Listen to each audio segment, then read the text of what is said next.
Hi everyone, so I'm going to do a simple recipe for wholemeal brown bread with a lovely crunchy seeded top.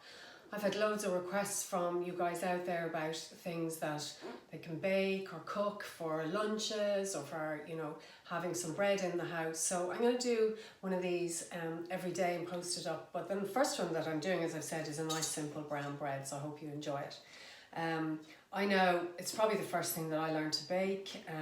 I remember learning it with my mom. So for me, and I've said it before, memories are made of bread. So I hope you enjoy this recipe. So the first thing that I've actually done is I've soaked 2 tablespoons of mixed seeds in a little bit of water. And really that's just to kind of help them just sit there for a little bit, kind of sprout. They won't sprout in the time, but they're just a little bit easier to digest. Plus when they're wet, when they go on top of the dough, and it's all cooked, they don't fall off the minute you actually cook it. So just a small amount of water there. And then for the bread, what I need is wholemeal flour, buttermilk, bread soda, salt, and then I'm going to put a few other little things in it, like some whole flax seeds or some poppy seeds, and a little bit of plain flour as well. So this makes 1 loaf, and what I have here in the bowl is 450 grams of wholemeal flour. You don't need to, get anything too special. By the way, I have washed my hands. Just a normal wholemeal flour. I use Abbey or Howard's, or the Little Mill is really nice, but anything that you have. And on top of that, what I'm going to add is just a fistful of oats, just normal porridge oats, and I just like gets a little bit of extra texture. And then because flax seeds are so good for us, I'm going to add a spoon of those as well, probably just half a tablespoon. They'll really help digestion. And if we're not moving around as much, our digestion can get a little bit sluggish. So make sure you're drinking loads of water, but the flax seeds will help as well. And then if you had some poppy seeds in the house, you could add in a couple of teaspoons of those, or if you had some chia seeds. But again, it's not necessary. They're only small teaspoons, so I wouldn't worry about that. And I'm also going to just add in what I call a fistful of flour. I might just use a spoon. So just that is ordinary white plain flour, and that'll do the trick. So that is basically your dry ingredients apart from your raising agent. So I'm going to add salt, which is necessary, gives a lovely little flavour. You can always tell when the bread hasn't got salt in it.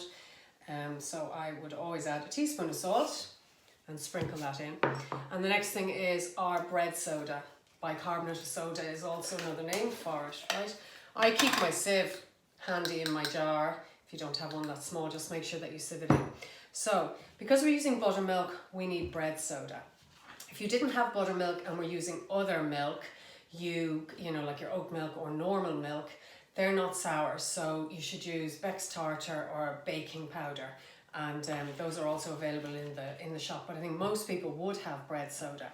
So I'm going to add a teaspoon of bread soda into this, and because I don't want any lumps in it, I just sieve it through. Now that's it. That is all my dry ingredients, right? So I'm going to give them a mix. Now I have 450 grams in total of the wholemeal flour, and that's handy to remember because I will probably need about 450 mils of buttermilk. So I'm just going to measure it out. Right, now that's it there. I give that a shake, right? So nice buttermilk. Don't pour it all in at once. You need the mixture to be quite wet, but I would always hold back about 1/10 of it before I throw it all in. So you can see I haven't quite put it all in.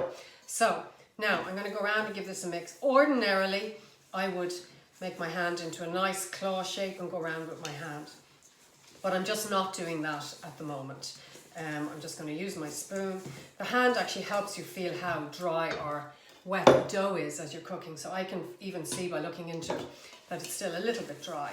Okay, so I can tell now that is pretty nice and just kind of the right consistency that I need. So what I'm going to do is that is going to go into my prepared tin, and then I'm going to top it with the seeds. So I'm just going to go and get my tin. Back in 1 second.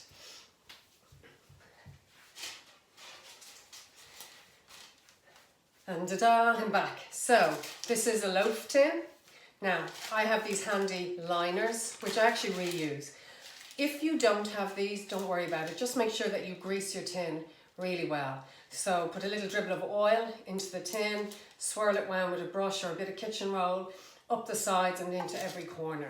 And that should make sure that you don't end up with bread stuck to the bottom of your tin.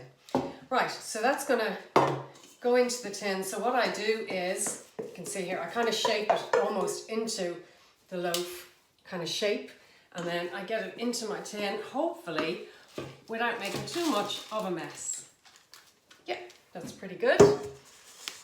So I'm just gonna smooth that down.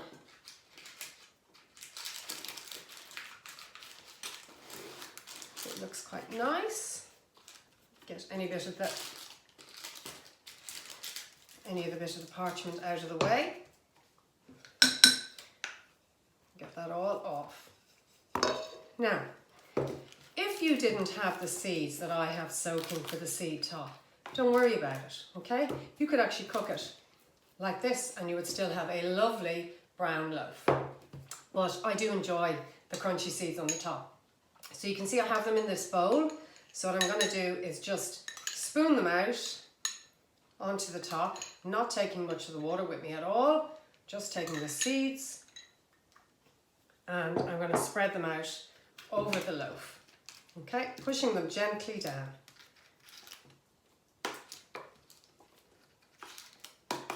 All right, now that is ready for baking. I must say, look right. So I'm going to just get this out of the way, and I'm going to make sure my hands are clean. So this needs to go into a hot oven. You can use a convection oven or the convection oven setting or fan oven. I prefer convection. I prefer just the normal oven setting for doing bread. 180 degrees, so quite hot. Okay, so I leave it at 180 for about 10 minutes and then I turn it down to about 165, 170. And it will take about 35 to 40 minutes to cook. Okay, so I often get asked, how do you see is it cooked? Okay, so one of the things is when you tap the bottom that it's hollow, but I just use a simple skewer and I actually put the skewer into the bread and check, does the skewer come out clean? And if so, then I know it's cooked. When I take my bread out of the oven because I'm satisfied that it's cooked, I actually take it out of the tin and I put it onto a tray to cool and I put a little cloth on the top of it.